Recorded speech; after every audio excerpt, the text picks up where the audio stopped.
مهدی نوروزی در سال 1375 هجری خورشیدی در مرکز ولایت سرپل چشم به جهان کشیده است و در 8 سالگی به ورزش فوتسال در ایام مهاجرت در کشور همسایه ایران رو آورده است. نوروزی با هوش و فکر بالایی که در زمین از خود به نمایش می‌گذاشت توانست در سال 1394 هجری خورشیدی در یک تورنمنت در ایران توجه کادر فنی تیم ملی فوتسال افغانستان را به خود جلب نماید و او را با تیم ملی فوتسال کشور دعوت کرد.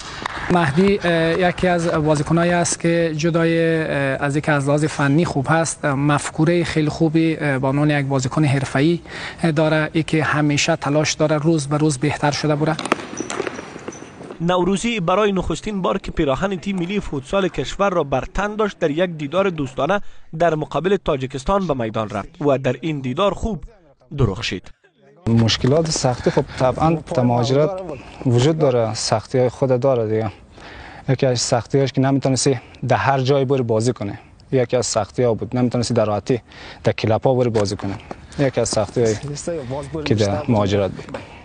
مهدی نوروزی که به حیث مدافع در ترکیب تیم ملی فوتسال کشور بازی می کند تا حال در 13 بازی پیراهن تیم ملی را بر تن داشته که توانسته یک گل را نیز به سوی تیم خود به ثمر برساند. در فوتسال یکی از پشتوانه من بازی مقابل چین 2 تا گل از دروازه خالی را کشید. یعنی من بیرون بودم مهدی گرفت.